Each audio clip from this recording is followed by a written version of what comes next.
everyone. Steve Crosby here. We are deep diving into the little epistle to Philemon. Now, I left you off with the essence of covenant, always beginning with love's appeal. Now, God's first appeal to us is always love.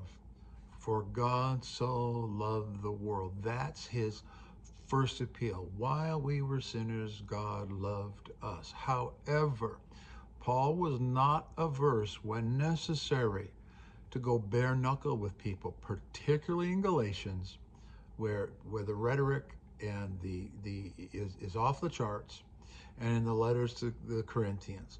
Paul was not averse to having to mud wrestle somebody down if necessary. But this letter to Philemon is a demonstration of the love that even manifests in the Corinthian letter, because what Paul says to the Corinthians, remember, they're mistreating him.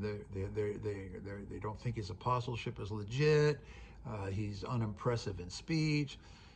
Paul says to these people, Corinthians, who are going to give him the boot, I will therefore spend and be spent by you, though I am loved the less for it.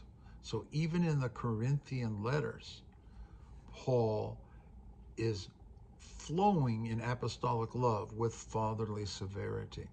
So I just wanted to point that out, that this is not a one-size-fits-all technique. It is an ethos that should saturate all our techniques. And the entire gospel is in this little letter. Look at, I'm gonna bring it out to you in about six little propositions. Number one, in verse 11 and 18, you have an offense. In verse 10, you have compassion. In verse 10, 18, and 19, you have intercession, Paul interceding for Onesimus. In 18 and 19, Paul taking on Onesimus's offense.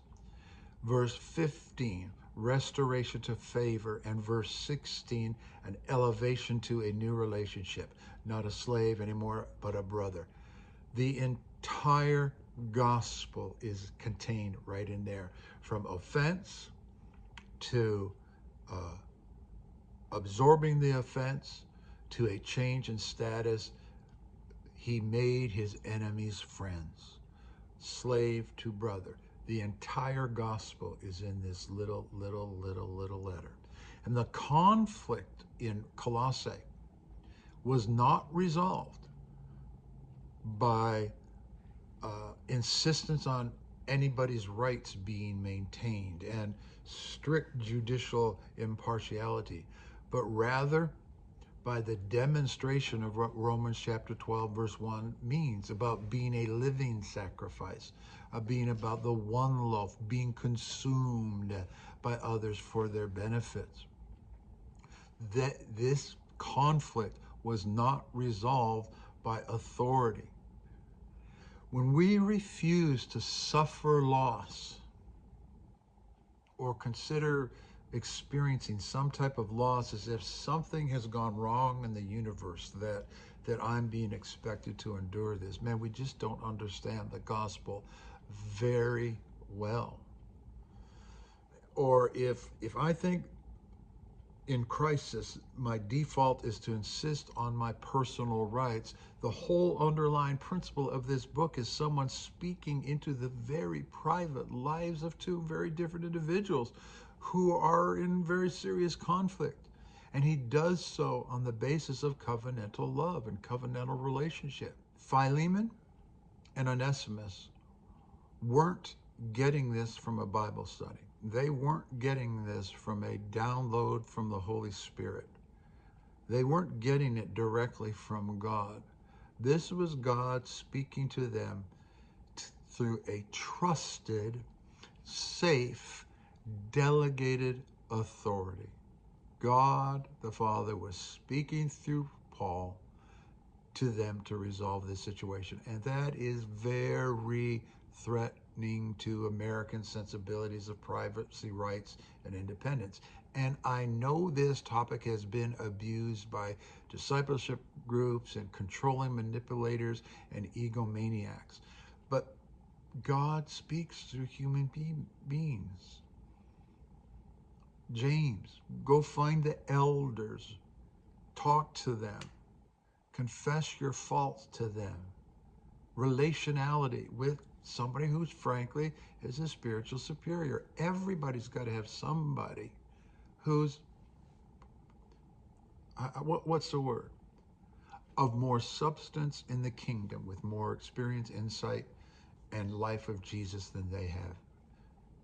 Just because perhaps the Roman church has maybe diluted or distorted the practice of confession doesn't mean that it's not a legitimate principle. It is legitimate. So this book is about real Christianity in action. And this is what the whole world is waiting to see. The world is not waiting to see a better rhetoric, a better philosophy. The world is waiting to see human beings who actually act this way. That Jesus is not the only one, that there will be others like him. This is Romans chapter 8. So, is this letter Philemon now just another thing that I can't do? Like it's just this impossible task? You know, I've been hurt so badly.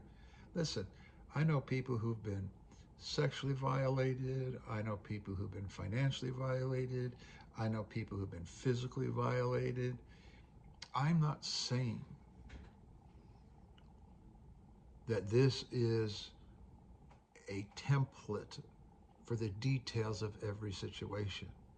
What I am saying is, it is the governing ethos of what it means to be a follower of Jesus in community with others when there is an offense and when that offense has cost. I am saying that it is the standard for the exercise of authority. And what does authority look like? It looks like love that doesn't demand authority.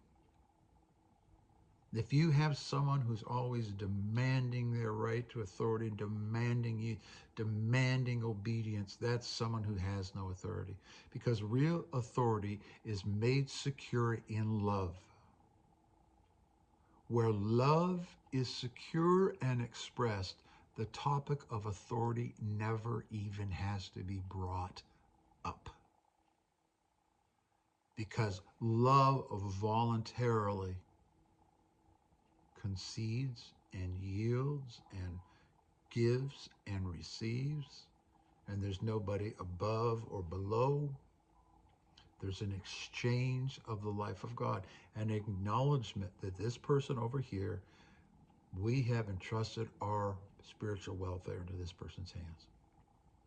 It is a holy, a sacred, and easily betrayed thing. And trust me, if I told you what my spiritual superiors did to us in my younger years, you wouldn't believe the stories. They were, certain aspects of it were bona fidely criminal. They should have gone to jail for. That's how badly we have been treated in the church. But you can't exist in that perpetually reactionary and wounded state. You have to forgive and do not cut yourself off from therapeutic, healing, love-based authority that wants to speak and create reconciliation, manifest peacemaking through an appeal to love, not to rank and status and power.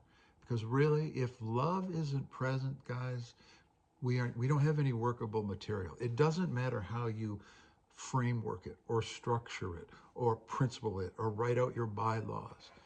If the key element isn't there, it doesn't matter. We're not in Jesus's world anyway. So I hope this excursion has been eye-opening for you, and that you have an appreciation for what is at stake, and that you can see the entire gospel is embodied, incarnate in Paul's action and what he's asking of Onesimus and Philemon. That is what Christianity should look like on planet Earth, and I'll see you the next time.